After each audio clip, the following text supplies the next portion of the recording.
All right, how is everyone doing? I am Rich CELENZA. Thanks for checking out my podcast, The Rich CELENZA Show, Mastering Self-Confidence. So I did a previous podcast on how to live an incredible lifestyle affordably, and I definitely think I'm going to be heading in this direction to help my younger demographic, which is a majority of my demographic, because going through these corona situation, I haven't worked in a long time. I know a lot of my youngsters, and that goes for family members, friends, colleagues, their kids are going through a hard time financially.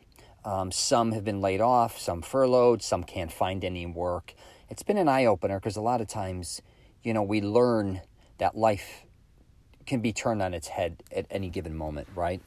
I remember my great-grandmother from Italy, talking about the old days, you know how that goes.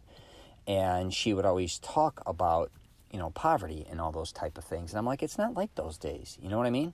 It's not going to be the Great Depression again. That's all bullshit. That happened in the 20s or whatever it happened. And I was like, that doesn't happen anymore. We all have wealth. We all have homes. We don't live like that. And you know what? It's pretty interesting going through the ups and downs throughout my life and seeing the economy and how it can really change so quickly. It's amazing. So 1 minute, things could be going great. Next minute, it's a piece of shit. It kind of reminds me a lot of times with people's health where, you kind of neglect it or you think nothing's going to happen. But the reality is we could go out, we could get hit by a car, we could have a heart attack, we could have a stroke. Anything can happen. You can wake up and you could have cancer. I'm just saying. But what I want to talk about in this podcast is something kind of similar, and it's buying back your freedom. And it may sound weird to say that. And the thing is, it's not going to be actually spending money or doing anything like that. It's actually quite the reverse. This took me basically a damn half a century to figure out, because I was always a guy who I think I got spoiled. My mother talks about it when I was very young. Growing up in my father's bar nightclub, he did pretty well. And then he went to Florida, and so did I. And he was very successful. And we all made a lot of money. And it was a lot of cash. And it was a different lifestyle for a long time. Not only making a lot of money, having access to a lot of money. And it's just the truth. That's the lifestyle I led. Then I had a couple kids, and things changed for me just because one of my daughters was very sick and things in that nature. But still, I think I never really respected money. For long periods of time, I was buying homes maybe that I could afford them at the time. But I always ended up, when the economy went shitty, I kind of went with it. After a certain amount of time, then I didn't work for my father anymore, and I was always used to kind of being my own boss, or kind of second in charge, I guess you could say. So I never really had to answer to anybody. I never really had a legitimate job except running, our company. And I just, like I said, I didn't really respect money, but I kept finding myself still, as I got older, doing the same stupid shit over and over again, which was buying homes where, pretty decent sized mortgages. Buying cars, always expensive cars with me. Again, my father loves cars, so did I. So car payments were never less than $700. They could go up to $1,000. Usually I had a couple of those. Vacationing a lot, spending a lot of money on clothes, could be jewelry, a lot of stupid shit, man, which I'm not saying that's bad. If you want to do it, God bless if you have the money.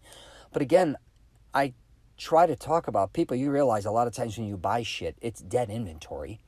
If you have a substantial amount of money, like I've had at times, and you're buying Rolexes and everything, that's cool to buy $5,000-$7,000 watches. You, your wife, buy diamonds and all this shit, and a lot of times it's just sitting in a drawer. You're not making any money off it. If you wear it quite often, that's cool. It makes a statement. But a lot of times when you start collecting things, again, walk in your closet, you may have $10,000, $15,000, $20,000 worth of clothes, shoes, whatever. It's just sitting there. I mean, you may wear it here and there. You're never going to really get the money out of it. And then what's it really valued at when you go sell it? Most likely it's nothing, really, to a certain degree. But back to buying your freedom back, what I mean by that is, I think a lot of us lose our freedom because of all the money we're spending. And it doesn't matter what position you are in your life. I don't care if you make $25,000 a year. I don't care if you make $500,000. Whatever lifestyle you're leading, if you are constantly somebody who is buying things or spending money on things where it produces a lot of stress in your life and upsets you, or you're always having to chase money, or having just having not the freedom to just be yourself, I think. Because what happens, I think, with a lot of us is back to, you could be buying a home, expensive. You could be buying, cars, expensive. Credit cards, getting in credit card debt, all these things. And you always hear, if you buy this shit, you're not going to be, it doesn't make you happy. A lot of times it makes you happy. I can assure you, you got a badass ride. You're going to be pretty damn happy. You come home to a beautiful home, you're pretty happy. If you're not happy, then it's on you. You figure out what's got to make you happy. What doesn't make you happy, I think a lot of times, is the stress, again, of having to always make these payments. And a lot of times, mortgage, car payments, some are 30 years, some are 6 years for the car, whatever the case may be, is when things kind of, when shit hits the fan a little bit, then it gets turned on its head. Now, I think in my opinion, we become a prisoner. Now, what we become a prisoner to is everybody we owe this money to. Like, you think you own your home, right? You think you live there. You don't, really. Whoever you took the mortgage out with, unless you paid cash for it, God bless you, but you owe them money. I don't care if it was them. I don't care if it's the mob. I don't care if it's whoever. Same concept. I mean, they're not going to come after you physically like maybe the mob would, but you owe this money every month. And if you don't pay, you're getting thrown the fuck out. Same with your car. You don't pay your car, they're going to come and repo it, right? Credit card, you may owe a lot of debt, and what are they going to really do? They're going to destroy your credit. So that's going to end up costing you more money in the long term too, okay? And again, that's what I mean by losing your freedom. You're not that free. As much as people think we live in a free country, we do. But for some reason, we almost build a prison, I think, sometimes that we live in. And I don't know why we do this. I've done it myself. I don't know if it's programming. I don't know if it's wanting to keep up with the Joneses. I don't know what it is. But I'm here to tell you is try to break free from that. Again, I'm not telling you not to go buy a home, but really take an honest approach, okay? And I talked about this earlier. If you, your wife, or your girlfriend, or just you by yourself, you're going to buy something, if it's 70% of your check, even 60, 50, say your mortgage, that's, it's a lot of money. And then think about the electric bill, then think about the insurance, and then think about the upkeep. Same with a car. If a car is, a third of what you make, think about if something happens to you, you could get injured. Say you don't want the car after a year or two. Most cars are depreciating. You're upside down. Or you may be somebody who's kind of flipping cars. You buy a car for 2 years. You don't like it. You go to trade in. You're upside down. Okay, we'll work out another deal. Before you know it, how upside down are you on this car? These are things I don't think a lot of young people look at. They don't care. And I'm going to tell you why, because I didn't either. You always think you're going to pull out of it. A lot of times you don't. I'm just being honest with you. A lot of people think, oh my goodness, in 5 years, I'm going to have my own business. I'm going to be kicking ass. I'm going to be making this amount of money. 5 years comes, you're probably in more debt than you were before, or you have more responsibility. It's all a lot of bullshit. Don't sell yourself short. But here, and I talked about this in the previous podcast, by not burying yourself in debt or owing all different types of people money, I don't care if it's companies or personal, you're going to have a different mindset. It's a freedom mindset. Now, that doesn't mean that I want you to go after everything you want to go after. But by having this freedom, it's going to help you go after this.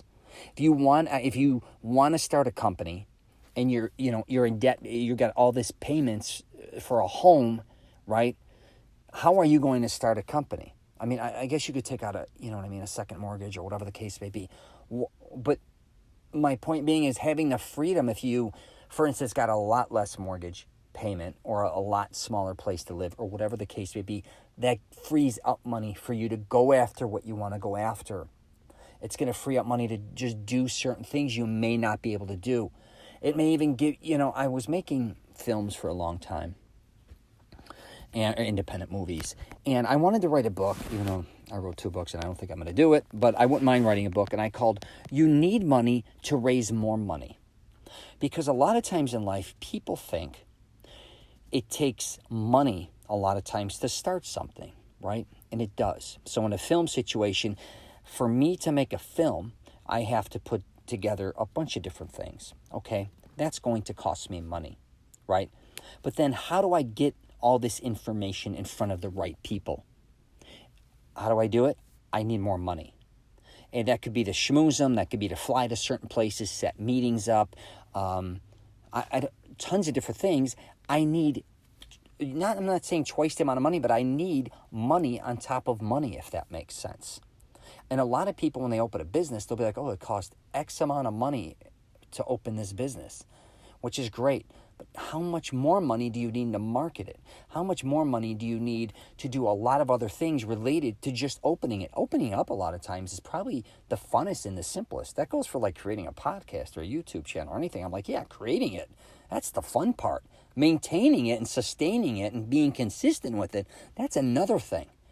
So that's what I'm really trying to say when I say buy back your freedom. So just please, pay attention to that type of shit, because you know what? I think I said this in another podcast. My parents taught me a lot of great things. I was just a jagoff. I just always thought it was going to go my way. And I'm not going to lie, I had a certain type of lifestyle I can uphold. But then even, in time, I didn't have it anymore. And then I almost, I'm not saying I fell into a huge depression. I was like, oh my God, look at me. I never expected to be at this position in my life. I didn't have to be in that position.